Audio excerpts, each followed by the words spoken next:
Bienvenue à Simply French Podcast. La la la, la la la. Bonjour Victor, bonjour à tous, je suis Amélie et aujourd'hui je suis une nouvelle femme. Bonjour Amélie, une nouvelle femme? C'est un grand changement depuis la semaine dernière. Bonjour à toutes et à tous et bienvenue sur notre podcast. Je suis Victor. Oui, je me suis inscrite à un cours de poterie. J'y suis allée hier soir et c'était incroyable.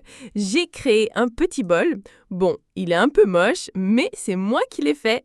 Je vais devenir une grande artiste céramiste. C'est formidable Amélie, je suis très content pour toi. Et tu es inscrite pour combien de cours? C'était un cours d'essai. Mais je veux m'inscrire pour 10 cours, c'est sûr. Comme la guitare le mois dernier? Ou le jogging le mois d'avant? Et voilà notre sujet aujourd'hui, la régularité ou la constance.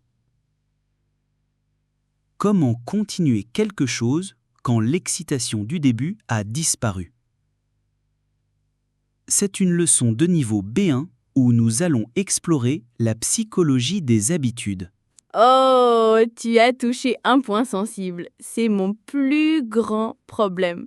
J'adore commencer de nouvelles choses, mais je n'arrive pas à continuer. Alors, aujourd'hui, nous allons découvrir ensemble des stratégies pour construire cette régularité. La première chose à comprendre, c'est que la régularité est plus importante que l'intensité. Souvent, on pense qu'il faut faire de grands efforts pour progresser. Par exemple, aller à la salle de sport pendant 2 heures ou étudier le français pendant tout un week-end. C'est l'intensité. Oui, c'est ce que je fais. Je suis très intense pendant un jour et après, plus rien pendant un mois. Exactement. Mais la science des habitudes montre que ce n'est pas efficace. Il vaut mieux pratiquer la poterie 15 minutes chaque jour que 3 heures une seule fois par mois. La régularité construit les connexions dans notre cerveau.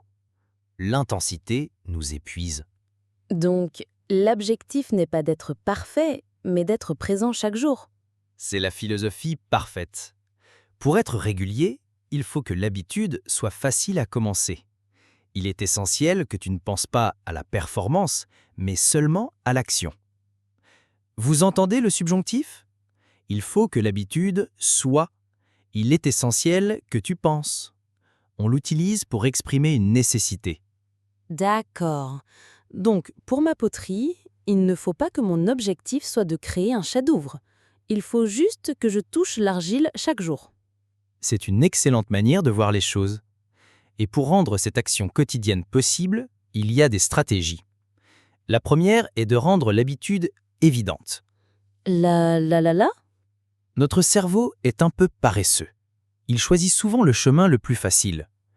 Si ta guitare est dans sa boîte, sous ton lit, dans le placard, tu ne vas jamais jouer, c'est trop d'efforts.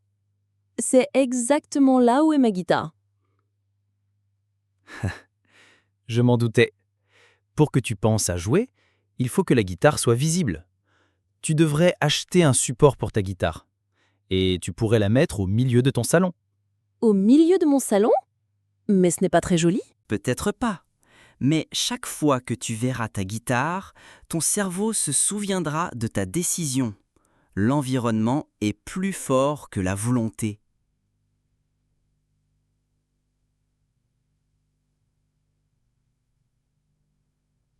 C'est la même chose pour tout. Si tu veux lire plus, que devrais-tu faire?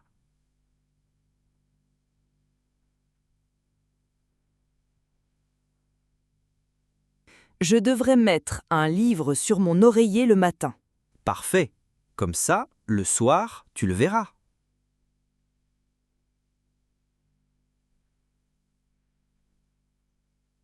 Si tu veux manger plus de fruits, que pourrais-tu faire?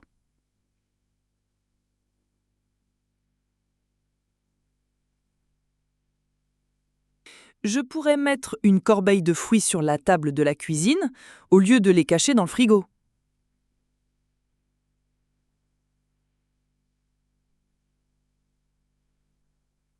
Et vous, Pensez à une habitude que vous voulez construire. Comment pouvez-vous la rendre plus évidente dans votre environnement? C'est une stratégie simple, mais très puissante.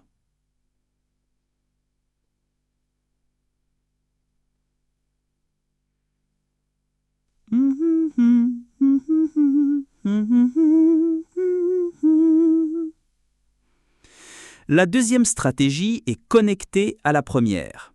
Il faut que l'habitude soit non seulement évidente, mais aussi extrêmement facile à commencer. On en a déjà parlé, c'est la règle des 2 minutes.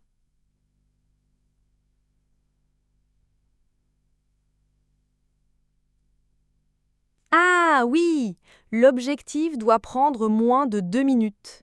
Exactement. Le but est de créer une chaîne de succès. Même si tu es fatigué, même si tu n'as pas de motivation, tu peux toujours faire quelque chose pendant 2 minutes. L'important n'est pas la durée de la pratique. L'important n'est pas de briser la chaîne.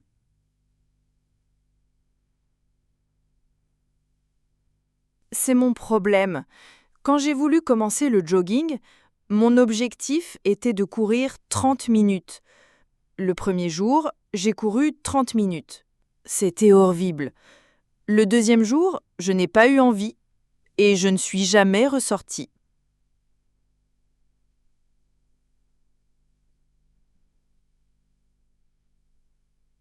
Si ton objectif avait été plus petit, l'histoire aurait été différente.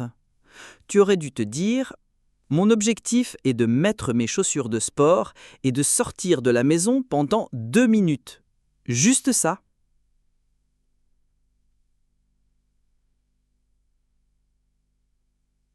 Oui, ça, je l'aurais fait. C'est facile. Alors, pour ta poterie, quel est ton objectif de 2 minutes?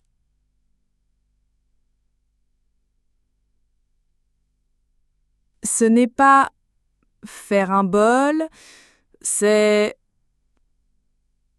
prendre un morceau d'argile et le malaxer pendant 2 minutes.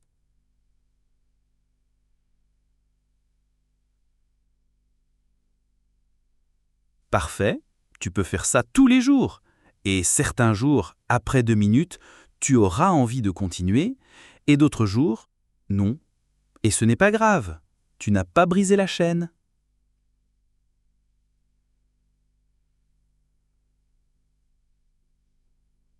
Hmm, hmm, hmm, hmm,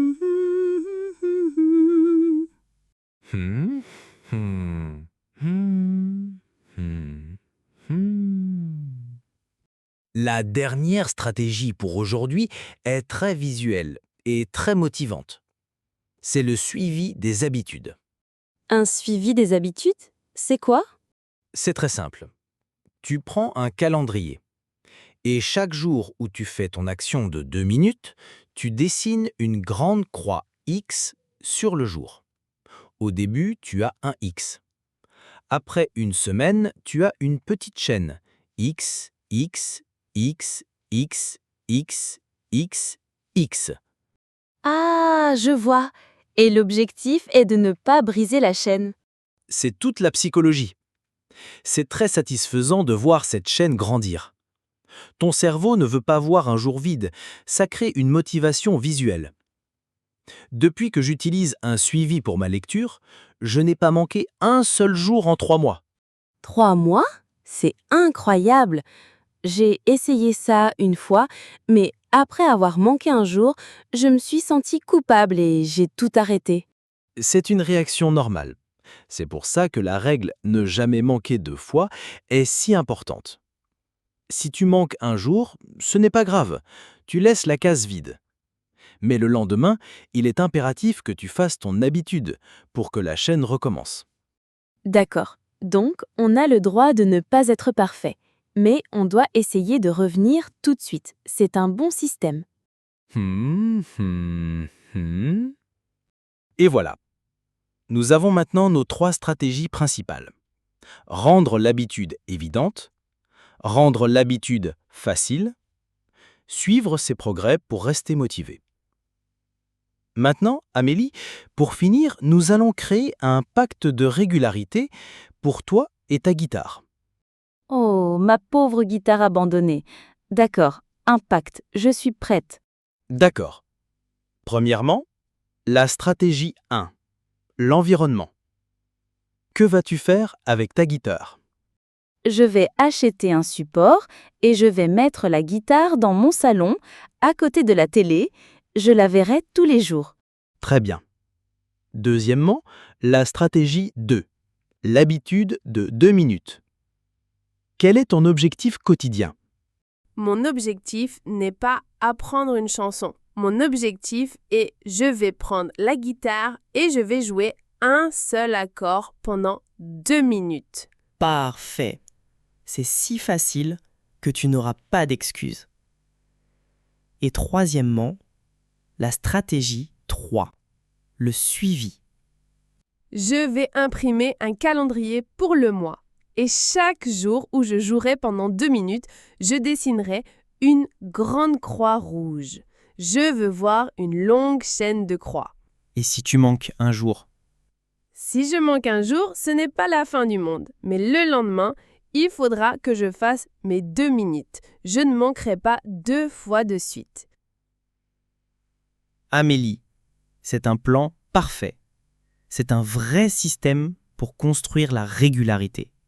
Je suis sûr que cette fois, tu ne vas pas abandonner. Merci Victor, je me sens beaucoup plus confiante. Votre mission finale, c'est un exercice de planification. Dans les commentaires, nous voulons que vous nous disiez 2 choses. Quelle est la seule habitude que vous voulez construire ce mois-ci?